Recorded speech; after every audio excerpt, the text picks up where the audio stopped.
Welcome to another episode of Eating While Broke. I'm your host, Colleen Witt, and today we have one of the top 25 funniest people in Los Angeles. The original bad girl of comedy, comedian and actress Luenell is in our kitchen today. That's me. And I take issue with that top 25 people to watch comedians in Los Angeles. I prefer to say one of the top 25 people to watch in the country. Ooh, now, that's what I agree with that. I agree with that. In the country. Play that back, no.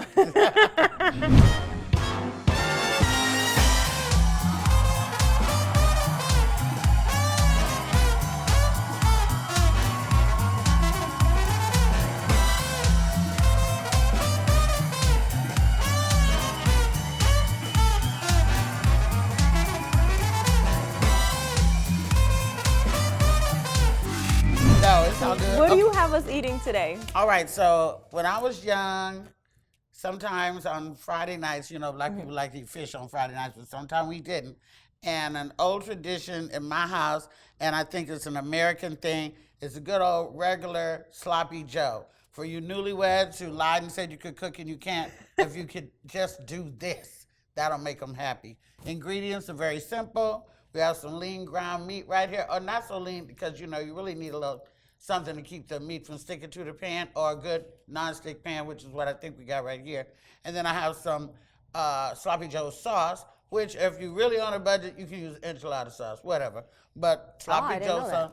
I thought you could use ketchup. You can use ketchup. Oh, okay. If you real broke. If you broke. So then this is also the sloppy Joe powder mix, which you usually use one or the other. I'm gonna use the liquid sauce today, but I'm gonna add a little powder for a little. Okay, for extra kick. And if we were really not stressed for time, I would toast those buns. But that's being very bougie because regular Trailer Park way is just to eat the sloppy Joe on the white bun. So that's what we're gonna do. I'm going to tell you right now that when I saw you were going to do Sloppy Joe, I immediately smiled. Like it's an old school classic and it's so good. It's a lost art. People forgot about the Sloppy Joe. Sloppy Joe. All right, well, you could go ahead and start cooking it up. Okay, let me see a pot holder. Oh, pot holder. We preheated this skillet. And she has long nails, so I'm definitely intrigued to watch this. And you cook all the time, It ain't the nails, it's the jewelry, honey. I should have took that out. But anyway, okay. So always if you have a pan like this and you got a metal handle, know that thing gets hot too. So that's why I got the pot holder. Oh, good. This is what I wanted. Okay. You wanted it nice and hot. Now I can turn it down a little bit. All right, so you take your meat, you get your little spatula thing here, just dump it. Oh, there's a little water. I'm gonna put that on here. Look. Okay, go for it. Go for cooks it. do what they gotta do. Real niggas do real shit. Okay, so there we go. Bam. Okay, perfect. Because you don't want that water. It's gonna make enough. It's gonna make enough juice. Okay. Anyway. Okay. I'm gonna wipe that little up. That was just a little defrost, honey. So then you break it up. Keep it moving around. It smells good too. Already? Now turn it down. Yeah, it does. You don't smell that beef. So when was the last time you ate this dish? Oh, wow. It's been years since I actually had a sloppy Joe, actually. So I'm sort of looking forward to this kind of nostalgic. I started with it hot, as you saw, but then you turn it down, okay? Because this ain't quite as nonstick as I thought. But if you keep it moving, you can make it happen. Fine. So when you were eating Sloppy Joe before the last couple of years, like what was going on? I think that when I was eating Sloppy Joes, I was living in the suburbs of Oakland, California, a place called Castro Valley. We were one of the few black families living there. And my father was a supervisor for custodians for Hayward Area Recreation and Park District. My mom was a nurse who worked at Highland Hospital in Oakland. And I just remember for a while in my life, we were very, Ozzie and Harriet, Brady Bunch, normal suburban family with the, kid and the clothes and the swimming lessons and then the alcoholic. There's always one of them in the house. And so we had that. Now let me just say, the meat, I've been adjusting this heat because this is electric. I'm really an old gas stove girl. But now that it started to brown, I'm gonna take some of the powder first Oh, okay. and put it in here as seasoned meat. And usually if you do this, you don't really have to add no more salt, no more pepper. Let me make sure. Is it the good one? I've never done it with the powder. A little kick. Okay, I'm gonna add some. Okay, we're almost getting there. Okay. So anyway, I was living in the suburbs, you know, kind of privileged young black girl. And I just remember Sloppy Joe's. And there was always like these movies, not movie of the week, the movie of the week come on Friday. I don't know, there's movies I would always watch when we eat Sloppy Joe. Sometime you get French fries, or you can get, you know, if you're on a budge, you can use, I like queso flavored Ruffles Ridges potato chips. Ruffles with Ridges, queso. I've never even seen that. Oh, mommy. I've never even seen that. You gotta come south of the 10 freeway to get shit like that. She knows what I mean. So, if you're a daughter of a nurse and a custodian, where does comedy fit into all of this? Like nowhere. It was tragic, but out of tragedy comes great comedy, right? Mm-hmm. So, I had got out of college and stuff like that, and had moved to L.A., Long Beach to be specific, to LBC. It's important to break your meat up too. You don't want no big ass clumps. And one of my roommates, well, my main roommate was dating a comedian, and he would always be at the house. And he would hear me talking around the house and stuff, and he'd say, you know, you're really funny. If you, I'm gonna let this thing with the top on for a minute. If you, do you want to turn it down or no? I'm gonna turn it down. If you want to come to this club, I work at this club. If you want to come to this club where I work at, I'll let you go up the minute that you come in. I was like, I don't want to be no comedian. I'm trying to sing background for Luther Vandross. I smoked a lot of weed in the 70s, and I was really delusional, but that never happened, obviously. Yeah. But that's what I wanted, because that Stop the Love video had me feeling some type of way. Well, me and my girls, after, you know, some drinks, went down to the club, and he did put me up the first night. And I had not, you know, I don't tell jokes, I tell stories. So, some things that happened to me that I thought were amusing might be amusing to other people. So I already knew what I was going to say.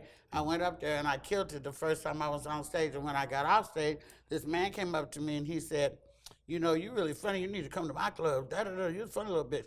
And after your first set? My first set. Wow. He gave me his card, and that was Robin Harris. Oh, okay. The great Robin Harris. Okay. All right, now the meat is ready, and we're gonna see. That's what they do on TV. So that's amazing. Your first. Yeah, the first time I ever did it, I killed. So it was destiny. I followed. Were you hooked from there, like passion-wise? I was hooked on entertainment before then, because I had done theater. And I knew that I wanted to be in entertainment. I watched a lot of TV alone and stuff like that. So right now we've mixed some of the Sloppy Joe sauce in with the meat. Now here's where the trick comes in. You got to get the dynamic right. You don't want too much meat and not enough sauce, because that just is a crumbled up hamburger. And you don't want too much sauce and not enough meat, because then it's really sloppy Joe. Yeah. Okay? Also, I'm very cheese oriented, and I would have thrown some cheese on mine, but the original Sloppy Joe didn't have no cheese. So this is the original. You know what? That sounds fantastic. I never thought of that. The original Sloppy Joe never had no cheese, but I'm a cheese freak. It would taste amazing with cheese. I know, right? Okay, so just let that simmer for just a minute, and I'm gonna see if I need to add any more stuff, and then we can plate it. Okay, perfect. Okay. So you get this card, you follow up, you go to your second club, I assume, or? Yeah, I went to the Comedy Act Theater in the Crenshaw district, where Robin Harris was the host every, I think it was either Wednesday or Thursday night. Packed all the time, packed. Young Jamie Foxx, young D.L. Hughley, young Tommy Davidson, young Damon Wayans, young. We was young. Yeah. This is before Comic View, I believe. Wow. And out of Comic View and Fat Tuesday, documentary on Amazon Prime right now, between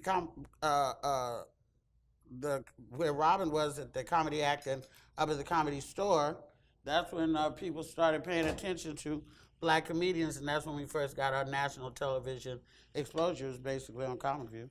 Okay, yeah, this looks good to me. Yeah, it looks good. It smells good. Looks ready. You ready? know, when I make sloppy Joe, I never make it that good. It's usually I dump the whole can. No, and now I know that you it's have a to pay thing attention to the about it. ratio. Yeah, now for those of you watching in cholesterol, you could drain this because there is a little bit of grease in the bottom. But for those who are original sloppy Joe eaters, we don't call it grease, we call it juice. So, okay, let me get a bun. Okay, well, Bust that baby open. Here, you could. I don't want to touch your bun. Well, I want to touch yours, but it's okay. Okay. Okay. So, let me reach your plate over. And we're gonna plate this like Gordon Ramsay and them say. Now the point is the shit is sloppy. That's why they call it sloppy Joe. Put it right there. Now, do you heep yours piled high, or do you do it like? I just do it about like that because it'll fall out anyway. So I'm getting one more little hit though. Okay. Around that little corner, fill that hole. Thank you. Okay, now I'm gonna make mine. Then we're gonna do it like mukbangs with food porn. Because baby, when I eat mine, it's a finger licking thing. Do you watch those videos on Instagram where the person's like eating lobster and crab and they're sucking all the juices out? I did until I saw a woman of a certain nationality about to head off a turtle. When I saw that, I stopped watching that stuff. Oh, I'm a huge fan of that. Just in case anyone. Yeah, those I love what I'm like. Where did you get those king crab legs? And they call it the ASMR or whatever the noise of here. Oh yeah, I like that. I know it's kind of cool, right? Right? Is that No, it ain't weird. There's millions of y'all out there like that. Okay, we're gonna move this off the burner. And look how fast. That was like under 5 minutes. Yeah, you have to be a complete bum not to be able to do this. Okay, you want to taste it? Yes, let's do taste test. It's not gonna be too hot. No, it might be a little hot. I got our little forks on the side just in case we got to scoop it. You always will have to scoop up the remnants. You know. Okay, this might be hot, huh? Let's see. Okay, let's see. Well, we got the buns to protect us, right? I want to. That's a classic. That's a great classic, and you did it way better than I've ever done. The African American in me wanted to very badly add some more salt. But being that I live in LA and we're very health conscious out here, I didn't do that. I want you to know how hard that was for me. You thought about adding that Lawry's? Yeah, for sure. I mean, it's true. I will say this though, the lesson to walk away with is acknowledging the sauce to meat ratio. Meat ratio. Then also, you have the prerogative, if you just like it juicy, baby, you can always scoop some more sauce on it while it's on the bun. You can dip it too. You can dip it and sop it if you're really from the South. So now that we've tried your dish, I really want to get up close and personal with you on how you got to success. And I mean, every time I turn on the TV, I feel like you're in every movie. I'm like, oh, there goes Lunell. Oh, there goes Lunell. I call myself the pop-up queen because I'm forever popping up in something. I think that I learned a very big lesson from Laura Hayes, who was one of the original queens of comedy. Laura Hayes, some more, Monique, and Adele Givens. Laura's from Oakland, like me and Katt and Mark Curry. So when I came down here, when I got to LA, I was already a beast. I'd been doing comedy in Oakland for years. Everybody knew me. I was on TV. I made my first 2 movies in the Bay Area. But I was also a wreck. You know, I was drinking a lot. You think they invented throwing a glass at a bitch in the club on Real Housewives of Atlanta? No, I started that shit. And Laura told me, she said, you know, people gotta, you know, they should like you. People need to like you. And I said, they don't need to fucking like me. I'm still the baddest bitch in the room, right? Cocky. But I found that not to be true. People do need to like you. And if people like you, they tell other people about you. And they tell them that you would love to experience this person and they're fun to be around. Maybe I don't memorize as well as like Meryl Streep, you know? But maybe Meryl Streep is a bitch. How do we know, you know? Yeah. I don't think you're a bitch, by the way, Meryl. And loved you in The Devil Wears Prada. Okay, and so Yeah, I just think that people enjoy working with me because I'd be happy as fuck to be at work. Like people, some actors, you be there and they're, you're going into maybe your 13th hour or whatever, which in acting days, 12 hours is normal. Jeez. So people may be like, oh my God, I'm so tired, I'm ready to go home. But didn't you pray for this, bitch? Yeah. Like, didn't you pray that you would be here? I think they were just praying to be on like the big screen, like the front end of it, but they didn't realize how much work went into it, right? A lot of work, a lot of sacrifice. I have a kid. How old's your kid? How older now? She's 26 now, but we went on Eon to Fix My Life just as a trip to Atlanta and ended up being real therapeutic for us. I found out that my absence in touring and all that, has affected her. I found out there's a lot of shit that went on with her that I didn't know. Wow. Because I was gone, didn't know. So it comes with sacrifice, especially if you want to be a woman in this business, and try to have a family. Like you got to be superwoman to do that. Yeah. But I did it because my daughter's amazing, and I know where my baby daddy is too. You say you know where he is? You call him like I know him, like we're friends. Okay. A lot of people have babies, and they can't even be friends. But at some point, this motherfucker charmed you or something. Exactly. I always wondered that. At some point, you like that person, and then how did it go so south? Yeah. Maybe if it wasn't trying to collect sperm in the bathroom. Who was that that did that? So you're from Oakland. You're doing your thing. You moved You're not to LA. eating no I'm gonna sloppy eat. Joe. I want to eat. I just want to. Yeah, she's smart. Trust me, I'm gonna finish it all. Okay. Yeah, better. God damn it. So you moved to Los Angeles. You're doing well. You're killing it. You get this advice to be likable off stage and off camera, right? Yeah. But you're saying prior to that you were drinking and you were doing Drinking, drugging. I went to jail. I had robbed a bank. It's called embezzlement if you do it and you worked at the bank. Either way, you robbed the bank. I like to say bank rob because they give me more street cred. In any event, I did end up in jail. I had a new baby, 4 months and 18 days in Twin Towers Correctional Facility, Cesar Chavez Boulevard. But you had your Los baby Angeles. in No, I had my baby like 5 months before I went to jail.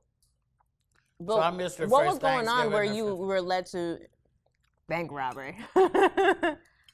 Let's call it bank robbery. It's cool. Yeah. I would love to say that I took the money because I was trying to help somebody, or that I took the money because I really needed a car and the bank wasn't paying shit, which the bank wasn't paying shit. Tellers are the most important people in the bank. They're the people who interact with the customers and they pay them the least. I knew this bank was going to go out of business because I'd worked in several banks before, and I said, they're not doing their shit right. And I was like, well, if they ain't doing their shit right, if I get an opportunity, I'm going to get their ass, right? Yeah. And I did get the opportunity, and I got their ass for like 50 racks. So if I'd have took less than that, and this is, 26 years ago, that was like $100,000. So, if you do a misdemeanor, like if I took 10, Yeah.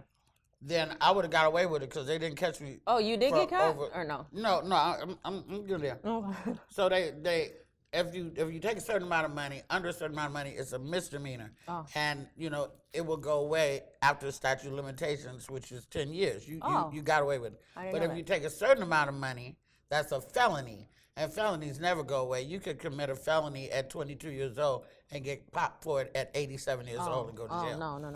So they got my ass and, learned the lesson. But you got the misdemeanor one. No, I got the felony. Oh, because it was 50,000 back then. So, but what was going on where you needed it? What were you doing? I didn't need it. Didn't need it. Oh, you were just feeling like they're unappreciated. They just don't pay you enough, and the opportunity arose, and so I took the motherfucking money. What'd you do with the money? Fucked it off totally. Didn't do shit worthy, nothing. I did something for my parents. I flew them to Long Beach, had a car pick them up, paid for a hotel room, paid for dinners and the thing, all prepaid before they got there. They had a great time. They should have known something was wrong then, because I ain't never been able to do no shit like that. Were you a comedian at the time, or? I love you, gangster. Oh my gosh, I'm gonna have They 3 knew of me these when I went sandwiches. to jail. They knew me. Were I your want some parents? more meat on top of my There's more in the pan. sloppy Joe. I know. I'm telling the audience. Look, I done said fuck the pot holder and everything. Huh? Grab that, but it wasn't mine no more.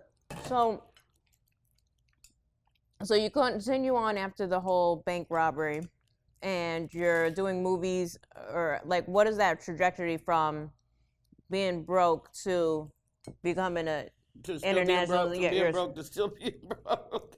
I can't imagine that you'd still be broke. I'm not broke. No. But I still got some things to do to get where I want to be and to do what I need to do. So, how did that happen? After I got out of jail, this ties into my Fat Tuesday promo that I threw in there. Okay. I got out of jail, and you get released in the same clothes you get arrested in. So I was in like a t-shirt, some overalls, and had on a robe. That's what I got arrested in. And after I got out of my jail clothes, that's what I was released in. Downtown LA, on the corner, in a robe. Wait, backtrack. How did you get caught? Oh, the feds came and got my ass in Oakland, California. They just randomly popped up on you? Not random. They had planned it. It was, quite a surprise to me, though. I went to jail once. I ended up in the same situation outside downtown LA in the same outfit. And you know what the sad thing is? I think my cell phone died, and I had to go to like a random McDonald's. I called the girl behind camera. Her and her daughter picked me up. Shout outs to Mackenzie. Baby, they don't know. People don't know. They don't know. But so you get out of jail. Okay, so I got out of jail. Sloppy Joe, don't judge I'm me. eating all my sloppy Joe, but go on. You know what? I wasn't supposed. I quit red meat about 4 days ago. Oh well. So I didn't have no clothes. My girlfriend the next day bought me like a sweatsuit, and I didn't have no property because they arrested me in my robe. So she got me a train ticket to go back to Oakland. But before I went back to Oakland, I asked her, I said, take me to the comedy store. Take me to the comedy store, please. It just happened to be Tuesday, which was Fat Tuesday. I got in there. I told Guy Torrey, I said, Guy, because everybody knew I'd been in jail. Word spread, gossip, yep. And this was before the internet, okay? And I said, Guy, I just got out of jail, He said, no, I'm glad to see you and shit. I'm like, yo, let me go up, bro. I got to get some shit off my chest real quick. He let me go up in my JCPenney sweatsuit. I told him what I'd just been through, that I was traumatized. I can't eat apples no more because in jail every fucking day they give you a fucking apple. So if I see an apple, I'm going to throw it at a bitch, right? So I just told him everything that purged myself and how glad I was to be free. And I got a standing ovation. And then I got on the train to go home. So that's the strength of somebody who was born to do comedy. Before I went to see my baby, I had to hit the stage. Wow. I had to get it out. Wow. Yeah. So then you go back home, and then...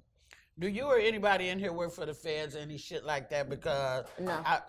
Look, everything done fell out. My people's shit done fell out. Everybody done fell down. I said the feds and everything. Everything went to hell. No one's feds. We're just curious. Inquisitive. Yeah. Okay, so go ahead. So you go back to Oakland, then what? After a standing ovation, which was probably tough, exciting, thrilling, and sad all at the same time, I'd imagine. It wasn't my goal. My goal was just, I got to tell you guys what the fuck just happened to me. It was therapy for you. Yes. For a lot of people. How long were you in jail comedy for? is like your church. 4 months and 18 days. Oh, no. Ooh. I only had 1 day, and I had was a year, dead. but they gave me I did 4 months and 18 days on a year. If you get over a year and a day, you got to go to the penitentiary. Oh, okay. I would surely not be here. And they knew who I was. And they, what's up, comedian? So then after you get back from or when you're in Oakland, what's going on in your head? You have a standing ovation. Everybody loves your comedy. It's your therapy. I was welcomed back, come get your baby. And Your stuff. parents had your baby at the time? No. My Yeah. baby daddy and Okay. his mama, Okay. Nim, had my baby. And they had done telethon and everything to get him some money to help take care of the baby. And I just, I think I got married. And then me and my husband left my daughter again with her father and came to LA, and I've been here 20 years now. He told me, he said, I'll keep the baby, just don't go down there bullshitting. And, I didn't. Oh, wow. That was cool. Yeah, he was a good guy. Mm-hmm. So then you came down here and you didn't play. You came to kill. I don't know, shit just happened. I don't know, it's hard to go step by step with what happened, but I started being nicer. Did you ease back on drinking and smoking, or are you still like? I didn't say all that, but yeah, I did. I had to. Yeah. Because the more work you get, you don't have time for hangovers. You can't be being late. Don't nobody want to hear that shit. You'll get fired. Yeah. My desire to work was stronger than my desire to drink or do any dope, so that won. So you're doing stand-up. Where does the pivot into acting come into play? I did acting before I did stand-up. Because before I left Oakland, the first time, I'd already done my first movie, which was shot in San Francisco. So I Married an Axe Murderer, which is Mike Myers' first movie before he started any of the Austin Powers stuff. Then I also filmed the movie that got me into the Screen Actors Guild in San Francisco. I filmed The Rock with Sean Connery and Nicolas Cage on Alcatraz. So I did that before I ever came to LA. And I did that before I was doing stand-up. I was doing theater then. I thought you said that you wanted to be a singer at one point. Yeah, I told you I drank and smoked a lot. So. No, but I had done musical theater too. Yeah. I did a show in San Francisco for 3 years called Beach Blanket Babylon. And it was a musical cabaret. It's the longest, you can Google it, it's the longest running cabaret show, I think, in the world, because it ran for like 50 years. And it would change up and stuff. You had to be able to sing, dance, act to be in that show. So to do it for 3 years, I used to sing good till I started hollering like a lunatic on the stage doing all this goddamn stand-up. So when did you realize in your career that you had arrived? Was there a pivotal moment where you were like, I hit the tipping point? Not yet. Not yet? No, not yet. Wow. No, is that because you keep moving the ceiling? You keep moving the... Maybe that. But I just have so many more things to offer and to do, and so many more goals to reach that I haven't reached yet. You make a goal, you meet it, then you should make another goal, meet that. So I've made goals, but I still got goals to go. So I don't think that... Do you feel a sense of contentment every time you reach the goal? Or do you feel like, yeah, I do, but I've expected it. The Lord ordered my steps, crazy it may sound, and I foresaw all of this if I just got a chance. If I got a chance, I used to do stuff like, you get a National Enquirer, right? Then there's a gossip section at National Enquirer, and it may say stuff like, Leonardo DiCaprio was seen at Boa last night with da-da-da-da. So I had a phone book, so I would write down Boa, and then I would call information. We used to have dial 411, and I'd say, can I get the address to Boa in Beverly Hills? And then they would give me, no, can I get the phone number? Then you get the phone number, then you call them, and then you get the address, and then you reference who goes there. So I had a whole book saying, like, Leonardo DiCaprio goes to Boa. Here's the address, here's the phone number. What would you do with that information, though? I would come down here, and if I could get somebody to bring me to Hollywood, which was very rare, I would just walk around. But when they didn't, I took the bus. I would come up Western to Sunset, and then come down Sunset and get off and then just walk around and look at the stuff, look at the palm trees and look at the hills and look at the houses and the buildings and feel the vibe and feel what it's like to be in Hollywood and walk down to Beverly Hills and feel what that's like and look at those houses, and I manifested it all. So Would you ever go inside Bo and just eat just to get no, the feel? I didn't have no money to do no shit Oh. like that. I was on the bus, remember?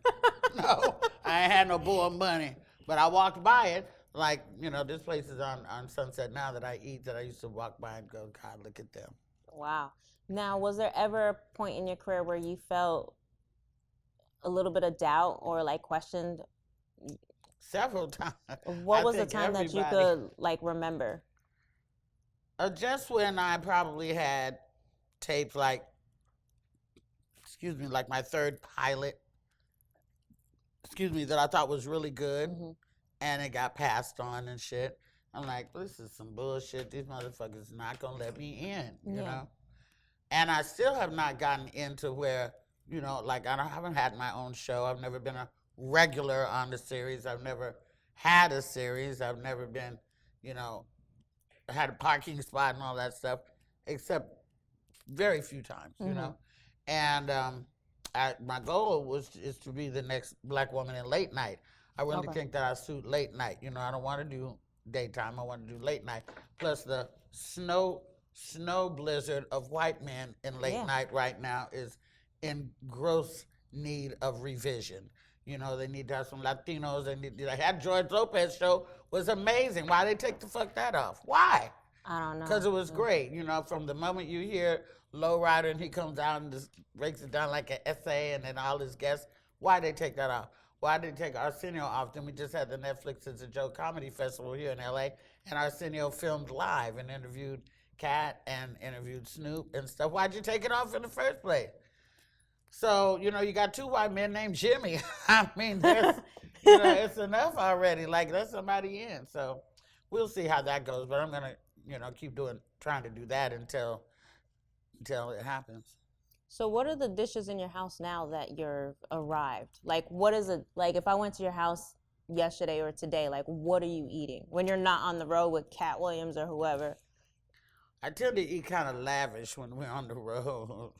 On the road you eat lavish? Like what? Well, you know, if we're in Maryland, I'm going to have crab and stuff like that. If we're in, you know, Atlanta, I'm going to have soul food. If we're in San Antonio, I'm going to have Mexican food. So I travel the cuisine. Damn it. And but in LA, my house, I have a cousin who lives with me, but she's a comedian as well, so she goes on the road, comes back, goes on the road. But when she's home, she's a total gourmet. I just eat all kinds of shit when she's home. But when she's gone, then I'd go back to my green juices, probiotic this. I wouldn't. Oh no, I'm not going to your house. That's what I got. It's healthy.